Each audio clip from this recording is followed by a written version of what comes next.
ಈಗ ನಿಮ್ಗೆ ಯಾರಾದರೂ ಕಾಮನ್ ಆಗಿ what is your life goal ಅಂತ ಕೇಳಿದ್ರೆ ಸೊ ನಾವೇನು ಹೇಳ್ತೀವಿ, ನೆಮ್ಮದಿ ಆಗಿರಬೇಕು, ಖುಷಿಯಾಗಿರಬೇಕು, ಸಂತೋಷವಾಗಿರಬೇಕು, ಇದೇ ನನ್ನ ಲೈಫ್ ಗೋಲ್ ಇಷ್ಟೇ ಅಂತೀವಿ, ರೈಟ್?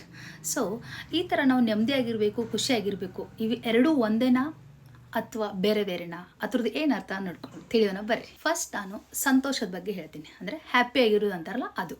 ಸೊ ಏನಿದು ಸಂತೋಷ? ಸಂತೋಷ ಅಂದ್ರೆ ಮಳೆ ಆಗಿ ನಿಂತ ಮೇಲೆ ಬರೋ ಕಾಮನ್ ಬಿಲ್ಲಿನ ಥರ, ಅಂದ್ರೆ ಕ್ಷಣಿಕ, ದಟ್ ಈಸ್ ನಾಟ್ ಪರ್ಮನೆಂಟ್. ಈ ಸಂತೋಷ ಅನ್ನೋದೇನೈತಲ್ಲ, ಯಾವಾಗಲೂ ಹೊರಗಿನ ವ್ಯಕ್ತಿ, ಹೊರಗಿನ ವಸ್ತು, ಯಾವಾಗಲೂ ನಾವು ಅಂದ್ಕೊಂಡು ವಸ್ತು ಏನೋ ಸಿಕ್ಕಾಗ, ನಾವು ಅಂದ್ಕೊಂಡದ್ದೇನೋ ಪಡ್ಕೊಂಡಾಗ ಸಿಗುವಂಥ ಕ್ಷಣಿಕ ಭಾವನೆ. ಸೊ ಈ ಸಂತೋಷ ಸಿಗ್ಬೇಕಂದ್ರೆ ನಮ್ಗೆ ಏನೋ ಒಂದು ಆಗಬೇಕು ಹೊರಗಿಂದ. ಓಕೆ, ಸೊ ಇದು ಸಂತೋಷದ ಅರ್ಥ. ಈ ಸಂತೋಷ ಅನ್ನೋದು ಹೆಂಗಂದ್ರೆ ಯಾವಾಗಲೂ ಹೊರಗಿನ ವಸ್ತು ಅಥವಾ ವ್ಯಕ್ತಿಗಳ ಮೇಲೆ ಡಿಪೆಂಡ್ ಆಗಿರ್ತೈತಿ. ಈಗ ಯಾರೋ ನಮ್ಮನ್ನು ಹೊಗಳಿದಾಗ ಅಥವಾ ನಮಗೇನೋ ಒಂದು ಬೇಕಾದ ವಸ್ತು ಸಿಕ್ಕಾಗ ಬರುವಂಥ ಒಂದು ಭಾವನೆ ಇದು, ಅಂದರೆ ಟೆಂಪ್ರರಿ.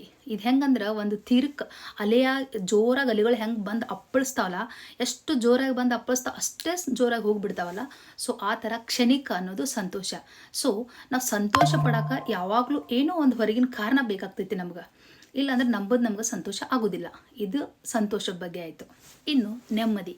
ಸೊ ನೆಮ್ಮದಿ ಅಂದರೆ ಹೆಂಗೆ ಗೊತ್ತಾ, ಈ ಹರಿವು ನದಿ ಇರ್ತೈತಲ್ಲ, ಅದರ ಆಳದ ಮೌನ ಹೆಂಗಿರ್ತೈತಲ್ಲ, ಏನು ಡಿಸ್ಟರ್ಬೆನ್ಸ್ ಇರಲ್ಲ, ಅಷ್ಟು ಶಾಂತ ರೀತಿಯಿಂದ. ಸೊ ಇದು ಹರಿಯುವ ನದಿಯ ನೀರಿನ ಆಳದ ಥರ ನಮ್ಮ ನೆಮ್ಮದಿ ಅಂದ್ರೆ. ಸೊ ನೆಮ್ಮದಿಯಾಗಿರೋಕೆ ಯಾವುದೇ ಥರ ಕಾರಣ ಬೇಕಿಲ್ಲ. ಈಗ ಎಕ್ಸ್ಟರ್ನಲ್ ಆಗಿ ಹೊರಗಿನಿಂದ ಎಷ್ಟು ಡಿಸ್ಟರ್ಬೆನ್ಸ್ ಇದ್ದರೂ, ಏನೋ ಜಗತ್ತಿನಾಗ ಏನೇ ನಡೀತಿದ್ರು, ನಮ್ಮ ಅಂತರಾಳದಿಂದ, ನಮ್ಮ ಒಳಗಿಂದ ನಾವು ಪ್ರಶಾಂತವಾಗಿದ್ದೀವಿ ಅಂದ್ರೆ ಅದು ನಮ್ಗೆ ನೆಮ್ಮದಿ.